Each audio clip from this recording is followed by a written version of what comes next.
No fancy scripted teleprompter introduction. Today's episode is just me and you. And we're going to chat about whether or not we feel this is worth it. Why do we do this? That's what we're going to do today. Plus, we are going to listen to a kind of funky cop show cue written by you, a member of the 52 Qs community, on this week's episode of the 52 Qs podcast.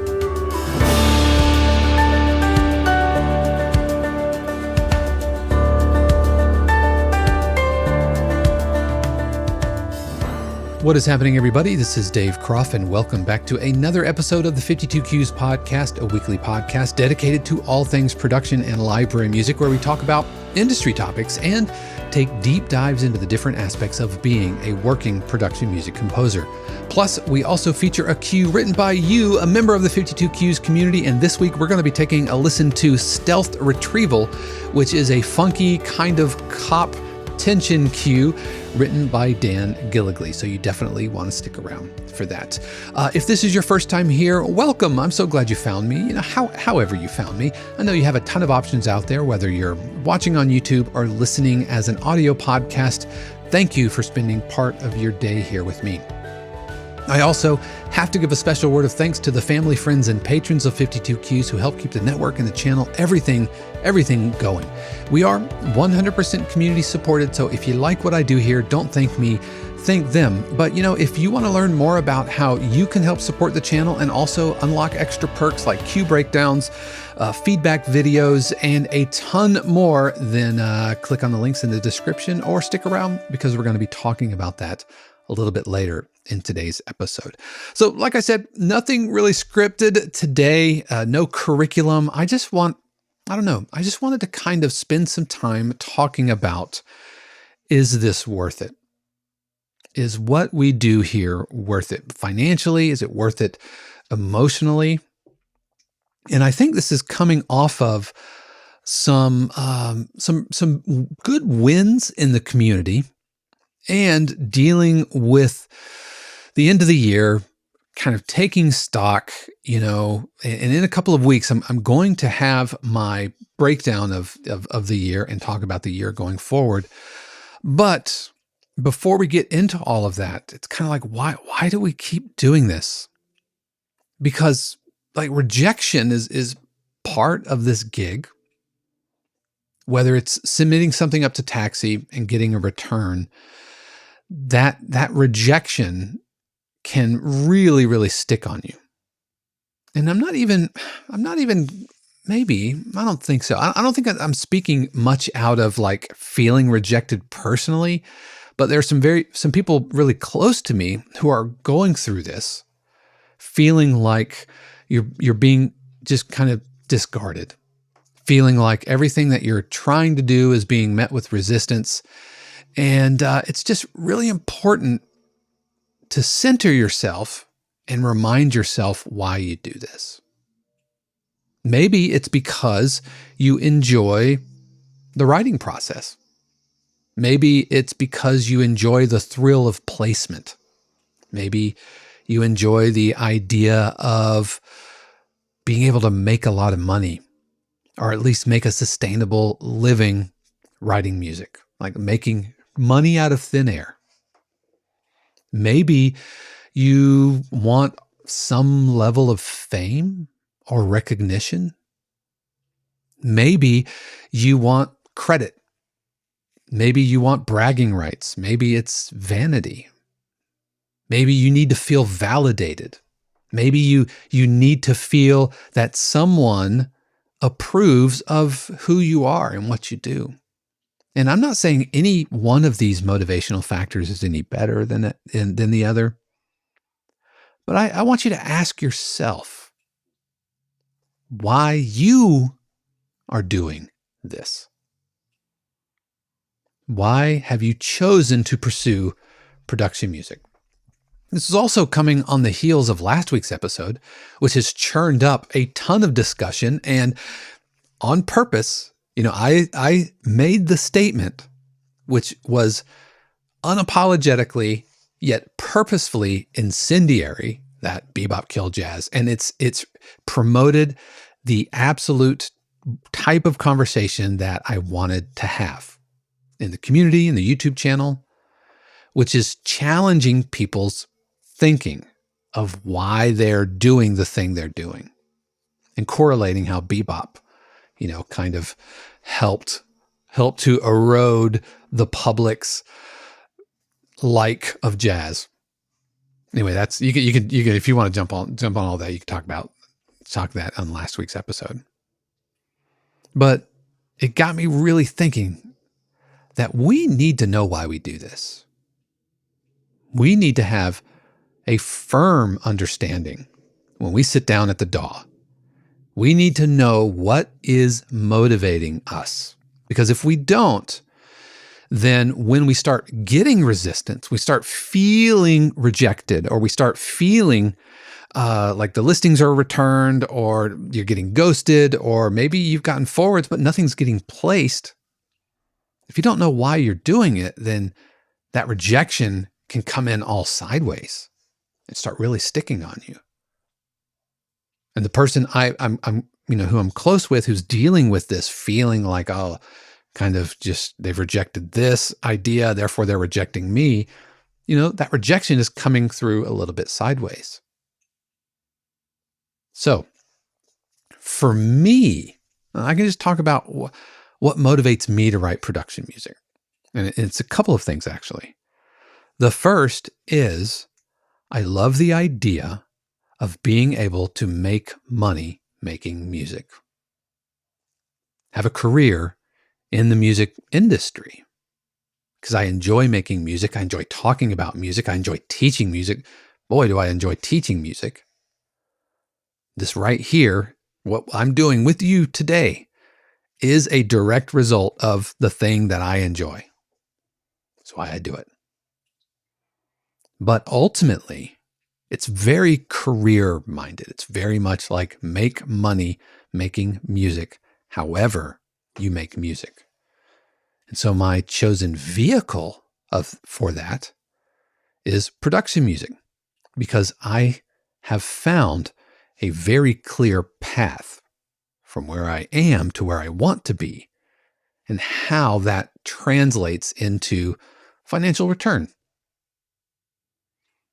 But because that is my primary mover, I'm able to remove more easily, not entirely successful every time, but I'm more easily able to remove ego and vanity out of the picture. So when I say, if you get a return, don't worry about it, just pitch it, just write some more, right? Because I feel like I've sorted the ego out of it for the most part. Those are broad strokes.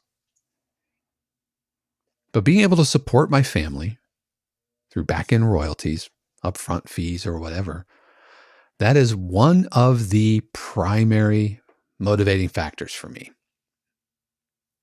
And if this were a jar of rocks, right, that would be the biggest rock taking up the most space. Some of the other pebbles and rocks, that's the boulder in the middle, but some of the other pebbles in that jar would be validation. I don't know if these are in order, but these are in the order that they're effervescing into my consciousness. Validation, feeling that someone else has said, that thing you do, Dave, that's good. I like it, and we want it. There's something to be said about that. A little bit of vanity and ego. I think on some level, there's a narcissistic streak running through most teachers I know, because there's some, and my apologies if this is too much behind the curtain, but there's that thread of feeling like, hey, I know things, and I get a rush out of sharing things, and I get a rush out of you knowing the things that I know, and that I helped you get there. That's academically validating.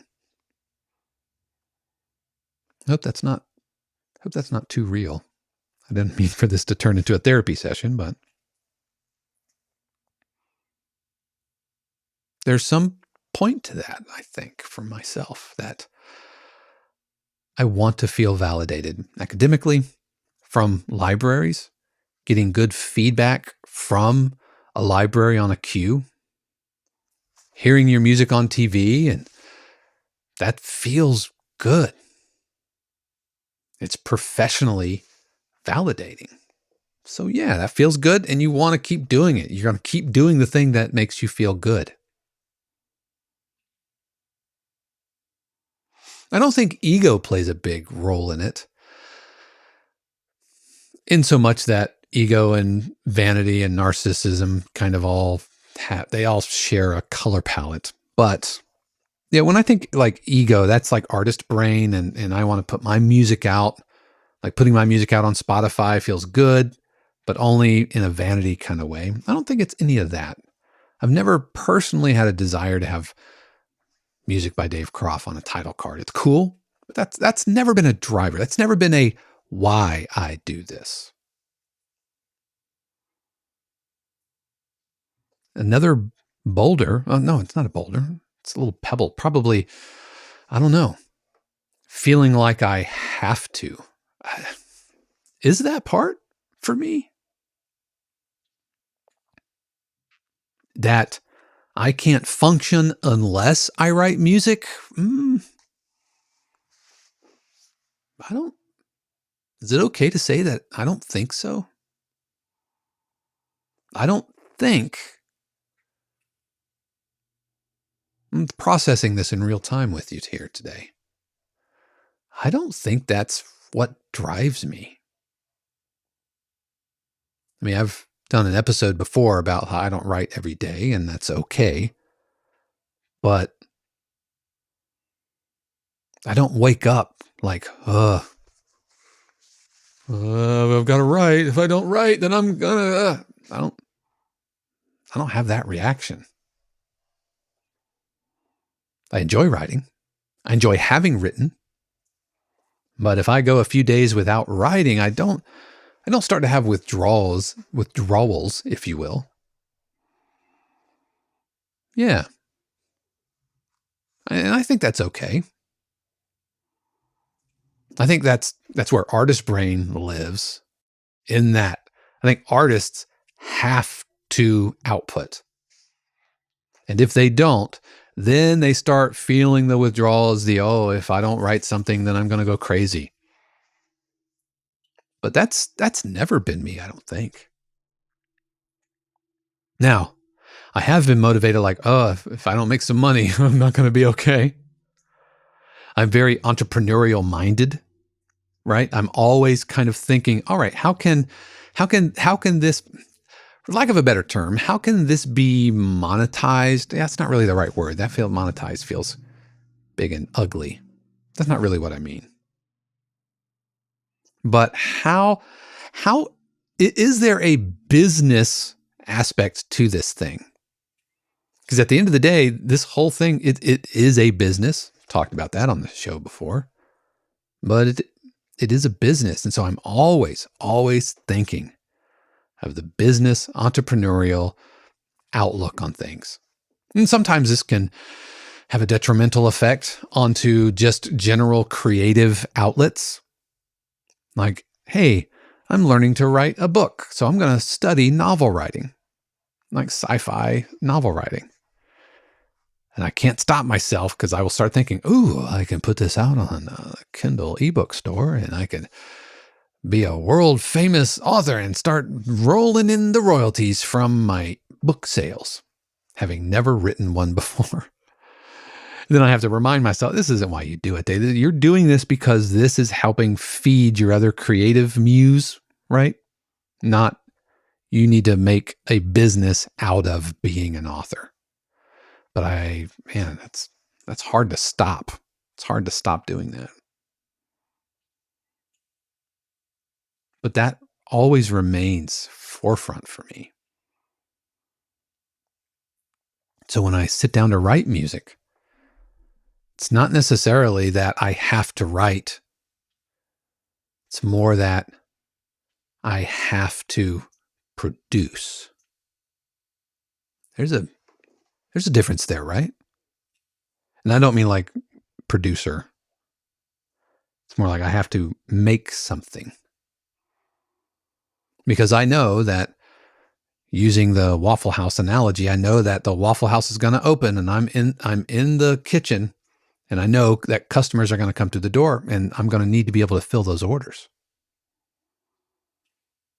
If we want to use the farmer's market metaphor, I know that come Saturday, the farmer's market's going to open and there's a slot right there, right next to the guy selling honey and the lady selling popcorn balls, and there's Dave's music cues.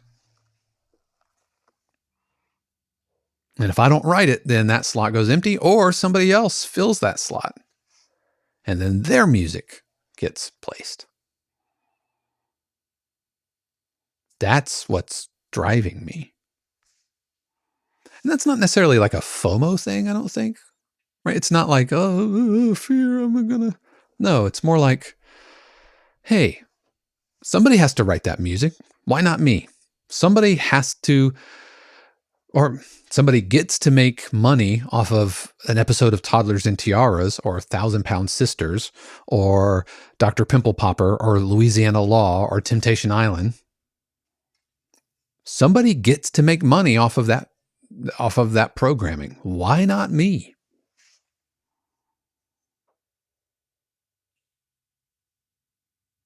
And so that's my primary mover.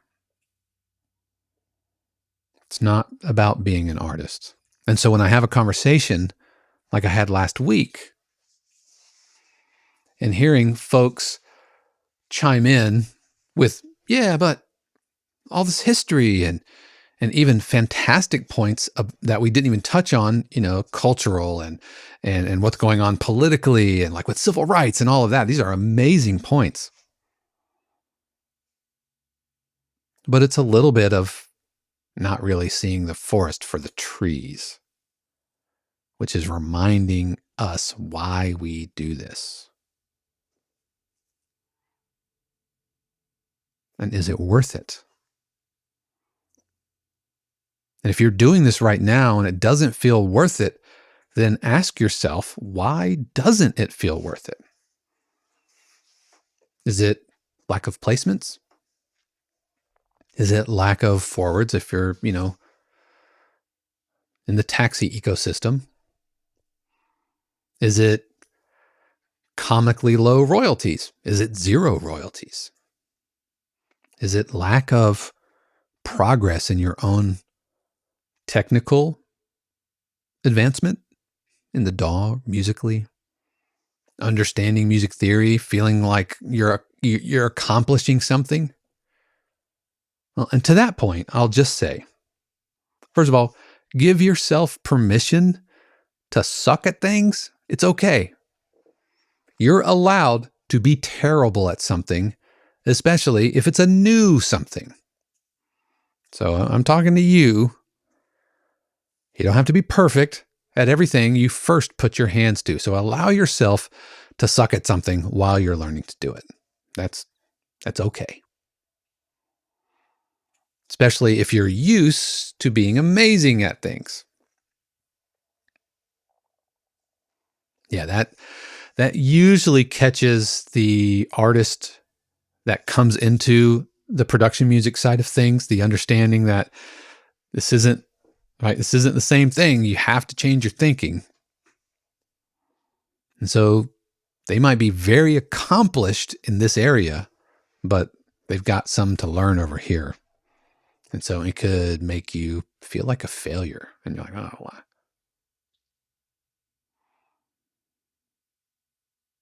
But I tell you what can help.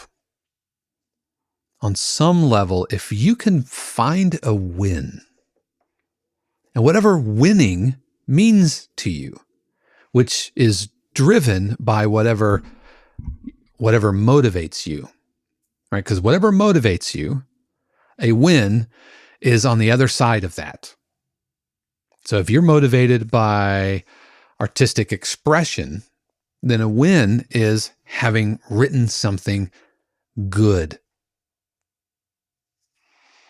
If your motivating factor, your driving force is placements, then a win is getting a placement.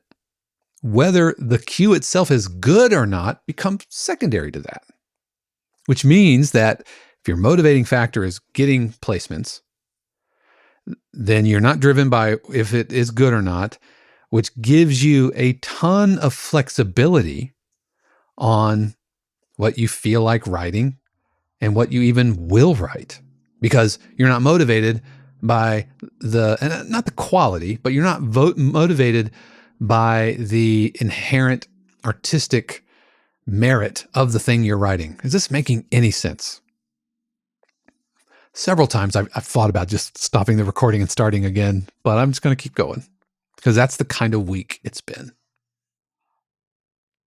If your motivating factor is financial return, then what do your royalty statements look like? What do your sync statements look like? If that's what is driving you. But try to find a win if you can. And if you're not finding the wins, then look at the motivating factors. That feels a little pretzel-y, but stay with me. If your motivating factor is financial return, and you're not finding financial return, then you have to examine why that is. Is it lack of placements? Is it returns from taxi or whatever?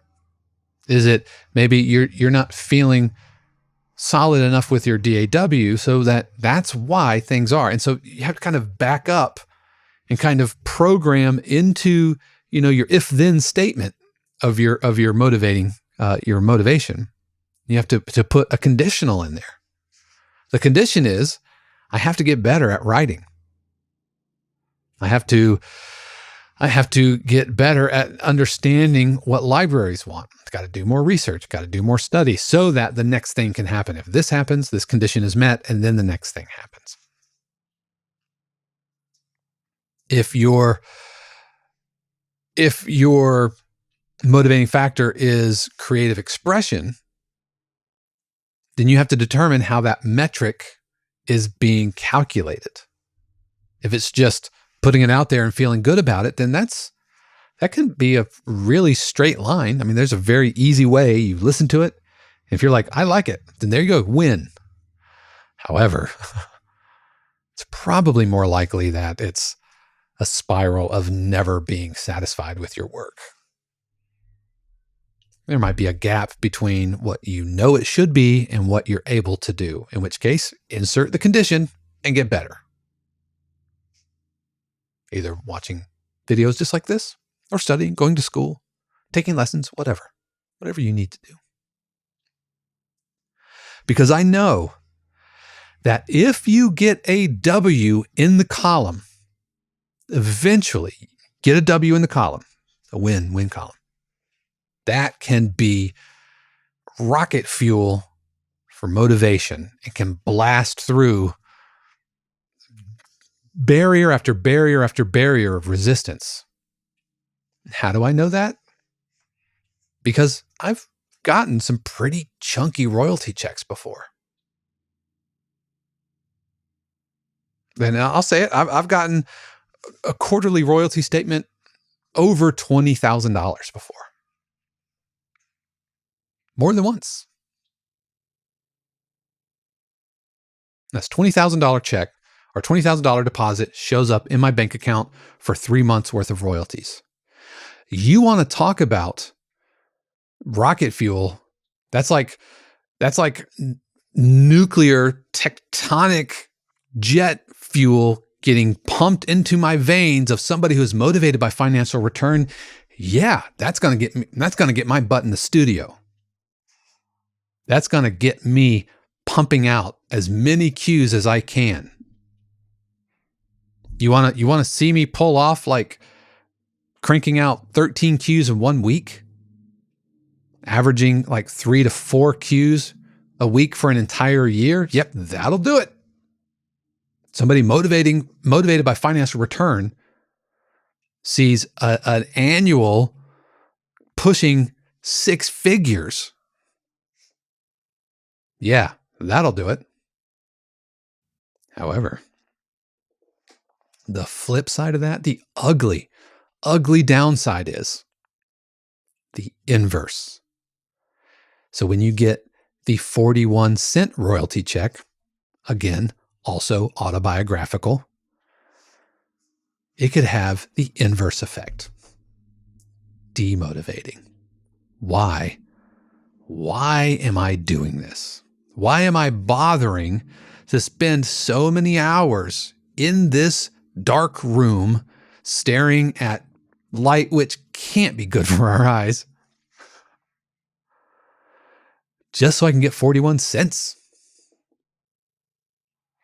Well, sometimes you have to just muscle through those times and try to remember how you got there, how you got to the $20,000 quarter.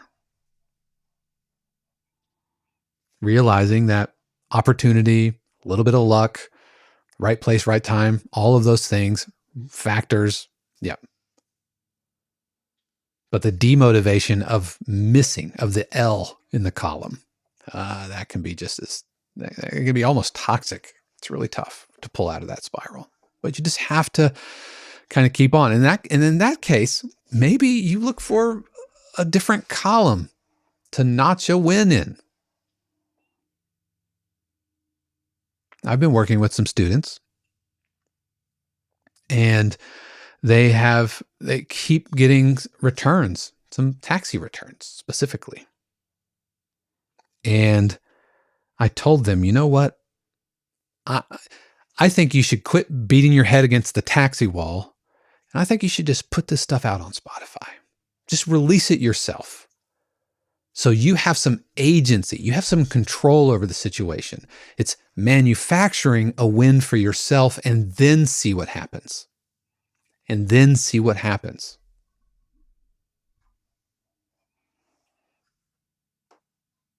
I have another student who is relatively new to this whole thing. They're in the community.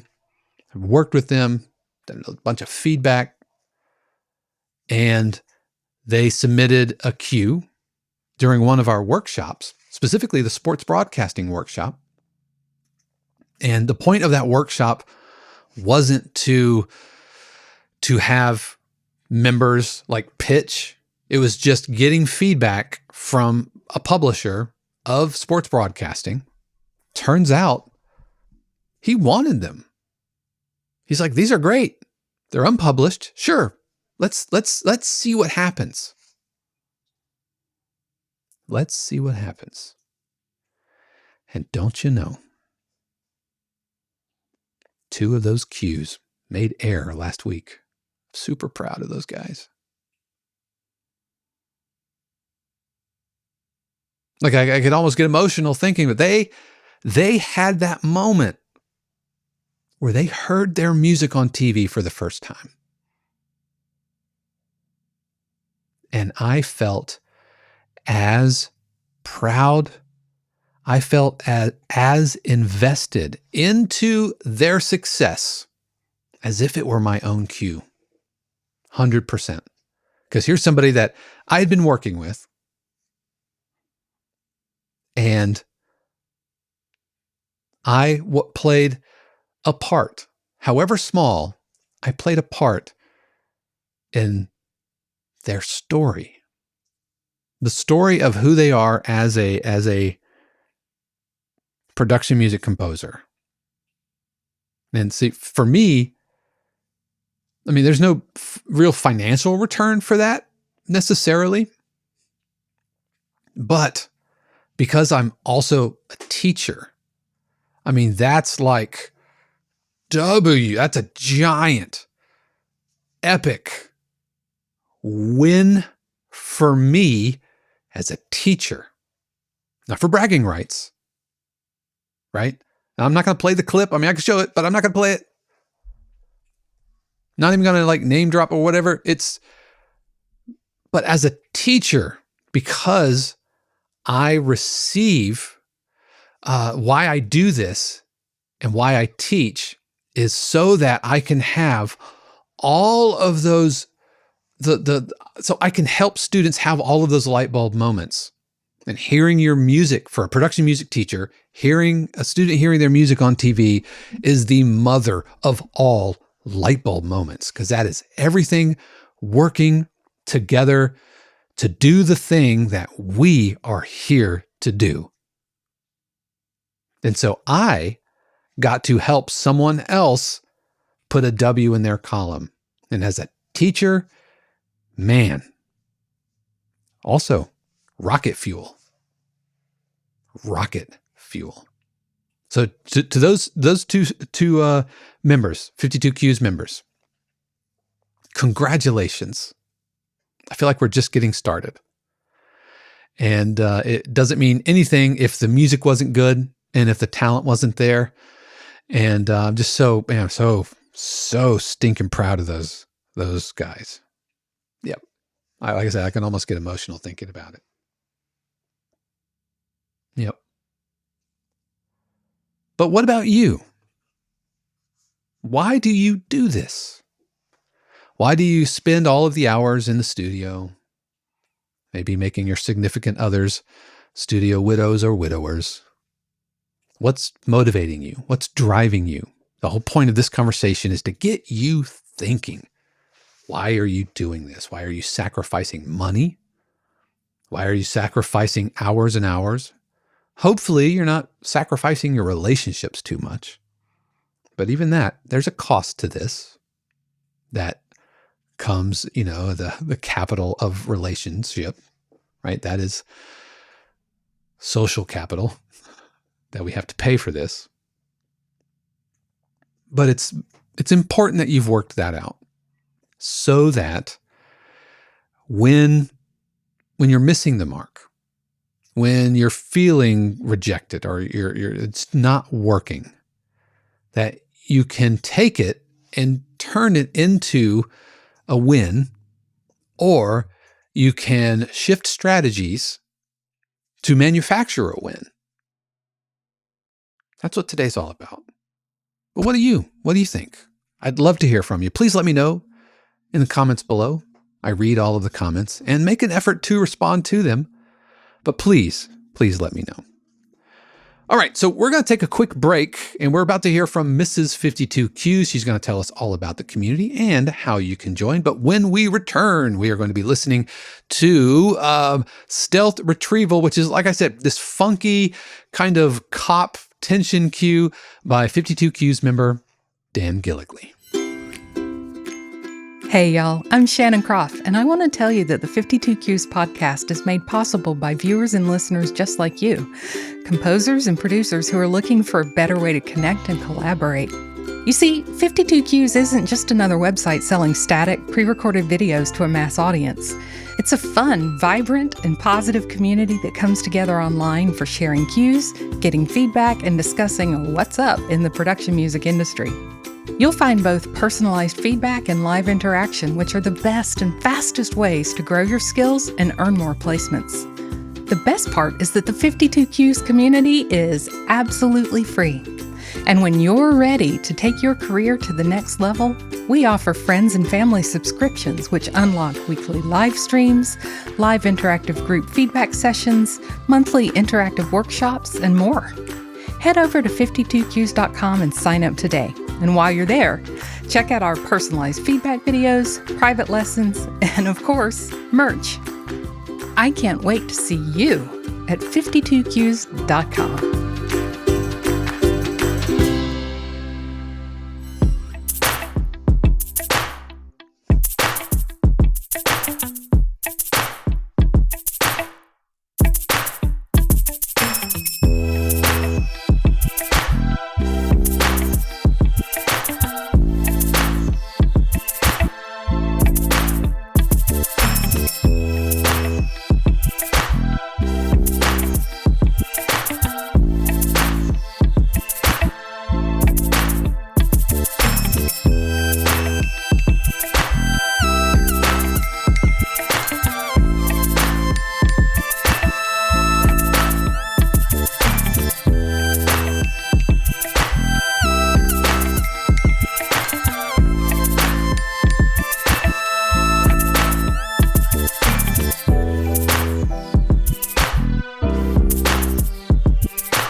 All right, that was Stealth Retrieval by Dan Gillogly. Dan, thank you so much for sending this along. As always, I always enjoy your work, and man, that is a funky bass line, and I really, really liked this. Really dug it. A couple of quick notes. First of all, it feels a little loud. I haven't brought it in and checked it against any meters or anything, but it feels loud, and the claps are pretty darn kind of pervasively loud through the whole thing. And one of the things that I like to test, call it kind of the low volume test, is take your cue and put it just kind of above the noise floor and just kind of either talk or have somebody else talk and see if there's anything which is popping out of the texture. And those claps, I'm continuing to talk so you can kind of get a feel for what I'm saying here. Is those claps really cut through. And so I think they're a little bit too loud, as is, I believe, that high-pitched kind of West Coast hip-hop lead, that synth lead, which is great. And it's really nice on point with this type of West Coast OG late 90s kind of vibe. But I think it's a little loud. I think it's a little loud in the mix.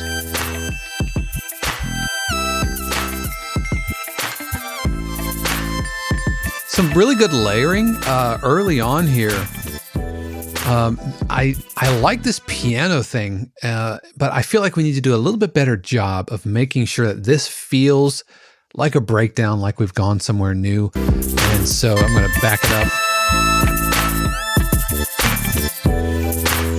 And I would go to whole notes here, boom, and maybe switch up to, instead of those claps, maybe some snaps or something.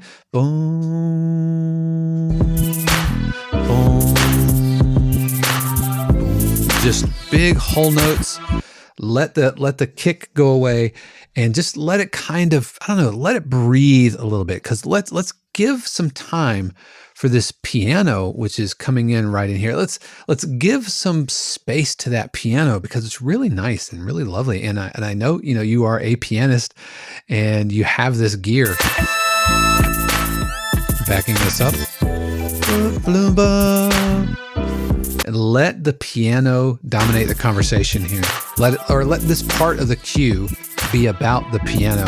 But I would back off into some snaps, drop the kick, big, nice whole notes, footballs, on the bass. And then now you can add a little bit more here, maybe add some bass, but it's still pretty mellow. And we might need some shakers through here. If I have, hopefully that will, hopefully me shaking will sync up with the video here. But I found the shaker, as you've programmed it, to be a little distracting.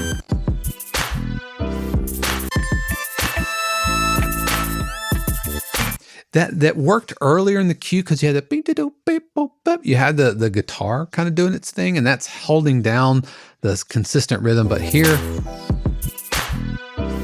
I found the shaker to be distracting. And then once we got kind of onto the other side of 2:13 or so, 2 minutes and 13 seconds, I felt like it got a little long in the tooth. And it feels like it could have ended a good 30 seconds earlier. And coming out of the breakdown, as you're building, I think I would return back to, fast forward it. I would come back into this texture right here. All right, so we're building up, into our breakdown, because we've kind of dipped down, and we're building up energy into the breakdown. And then pull the energy back, get ready to reintroduce the hook. Pretty standard, Dave Croft approved stair-step method of arranging here. But I think that's a nice texture, super simple, and it allows the guitar to set up the new pulse, and it gives the bass the stage for a while. And then you can add some things a little bit, just a little bit more. And then finally our button. Boom, boom, boom, boom. And we need to hit the bass on the button. Everybody needs to come to that button party, right? Boom, boom, and let it really kind of soak for a second. It's a little bit too long. If we look here, we are at 2 minutes and 34 seconds, and you can see our file goes until 2:56. That is a 22-second audio tail from the end of the button, and that's going to be way too long. Editors don't need that much, no more than 8 or 10 seconds.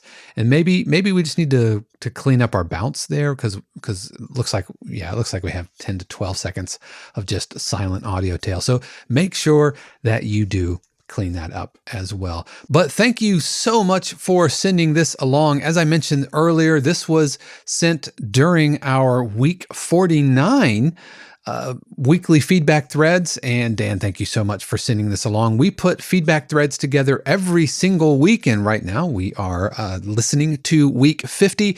And if that's something you're interested in, why don't you head over to 52cues.com. It is free to join, but while you're there, you can also check out some of the other things we have available to the family and friends subscribers, including weekly feedback sessions and monthly workshops, office hours, but even beyond all of that. If you found that feedback helpful and you would like feedback on your own cues, then head over to 52cues.com/coaching, and you can dial up your own feedback video. You can order your own feedback video, or even get access to one-on-one Zoom sessions or our mastermind, which happens every single quarter. And as I'm recording this right now, there are 3 slots left for the winter 2023 mastermind, and that meets on Wednesdays at 4 p.m. Eastern. All of the details you can check out by heading over to 52cues.com/coaching. But you definitely want to join us next week, because we are going to be having a chat with Adam Fligston of Silent Audio, and we are going to be talking about game music.